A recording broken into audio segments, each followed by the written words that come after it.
So this message is directed at people that maybe don't understand, or people that somehow think that this is no big deal, or people that think that maybe somehow I deserve this, or of course to the cops, and maybe even you, Miss Castano, the prosecutor, that feels it important to brand me a felon.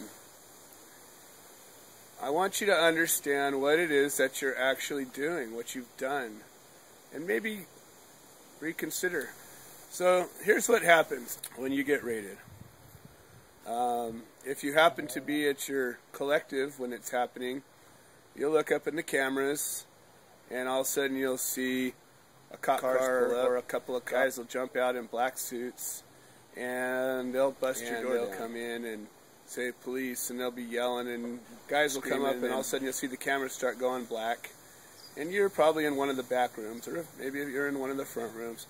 But the first thing that'll happen, you'll look up and you'll see a gun. And I don't know if you ever looked at a gun, but you know, they're metal and they're tubular, and you know what they can do. And you're looking at somebody who are looking at your eyes, and they're holding their finger on a piece of metal that if they twitch will put a bullet through your head and kill you. Now, that's something to think about. I don't know how many people that are watching this have actually done that. I've now done it 3 times.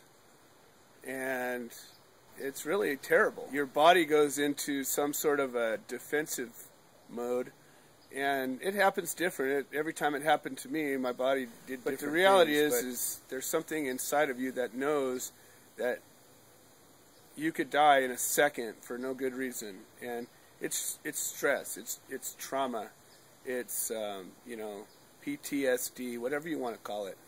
But it's devastating to the psyche, and it's devastating to the body. It could cause a heart attack to somebody who, you know, really couldn't handle it. Fortunately, I've, you know, made of tougher stuff than that, and, you know, luckily I haven't collapsed. But truth is, it's brutal. And then what I come to find out is that the same thing happened at my house. Happened to my wife. Happened to my daughter. And the same force and the same violence and the same ugliness, as though somehow we were a threat, as though somehow, you know, we were going to draw down on them or attack them, or, you know, somehow cause them harm.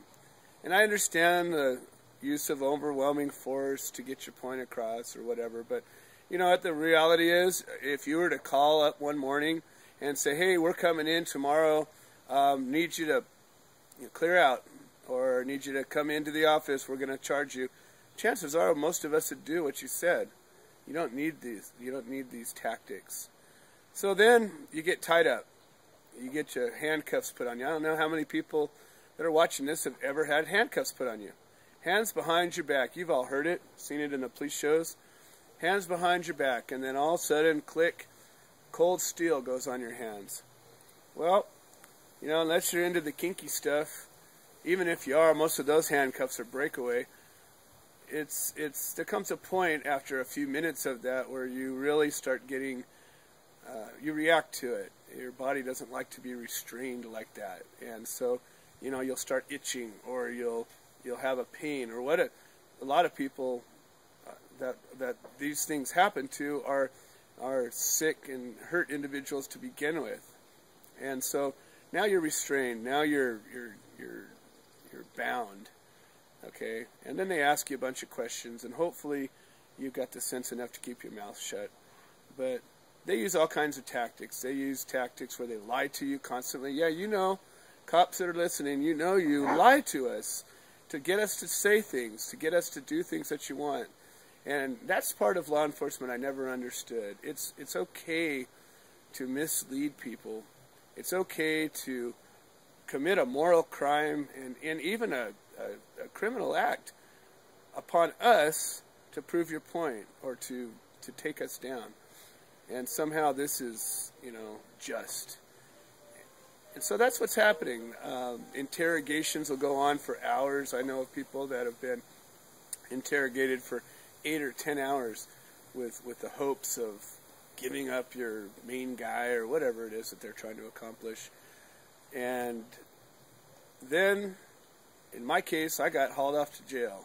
You know, a long, intensive process of being booked and riding in a car with your hands behind your back. You know, after a while you start to burn, your shoulders burn really bad.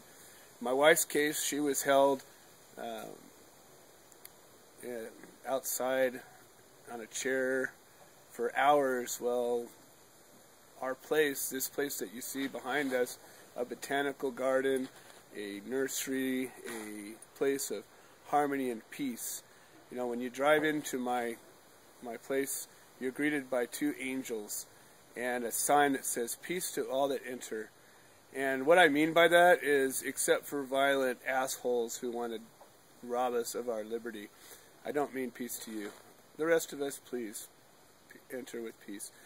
And so then, without any power, these people are running through your house, going through your private, anything that you might have. Now imagine your sacred space. What if you had a secret? Or what if you had something that was important to you, whether it was a letter or a jewel or you know, something delicate, a piece of glass or whatever, wouldn't matter. Being tied up in a chair and having, there were 30 cops here at this place, and dogs and helicopters hovering over, going through this whole place as though there was some horrible thing here to be found. And you know what they walked out of here with? They took my triple beam scale that my wife used to make her healing salves. Healing salves, things to heal you.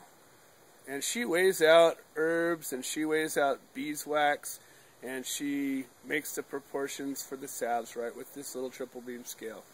But you took it into evidence because you thought I was selling pot with it. And you took a bunch of papers, and you took some bank records, and you dumped out everything that you could find. You dumped out all of our drawers. You took my guns. I had a couple of guns that I was allowed to have. You took those. Some of them were antiques. I'll never probably see those again. Took my computers. Took just about everything that could have been important. Took my tax records. Of course, I couldn't file taxes on time and caused all kinds of grief with that. Destroyed my sheds, dumped everything out, cut sprinkler lines, and the best part about it all was, while you were doing this, and while you were interrogating my wife, you didn't bother me too much because I didn't really say too much, and you didn't really push me. I don't know why. I was expecting you to. But my wife, which was probably what it is because you guys are pussies, is you went after the weak one and you tried to get her to sing. Well, there was nothing to sing. And there was nothing she could possibly say. And you kept trying. I saw the tapes. I saw what you guys did. And you even cut half of that out. But what did you find? You didn't find anything. You know why? Because there was nothing to find. And you went after somebody who didn't deserve this. And how many more cases of this? You know, you pepper sprayed my dog. I've seen so many footage of dogs that get shot, you know, without any compunction whatsoever, just a moment and blam, dead dog. You know, I've seen so many horror stories. Only when people have the audacity to hide a camera and catch the footage. And if you've ever been able to see raid footage from hidden cameras, please research it and see what you guys are actually doing. And then go back and research some of the people that have been raided and see how many of them have ever been accused even of a violent crime. I'll bet you'll find the numbers pretty low. So, to anybody who thinks that maybe there's, you know, some reason for this, maybe they deserved it somehow, who thinks that it's a storefront and the law is the law, you know what? The feds do the same thing, and they do it worse sometimes. So it doesn't matter. This isn't about a state versus feds. This is about right and wrong, and innocent people don't deserve to be treated this way for a plant. Thank you.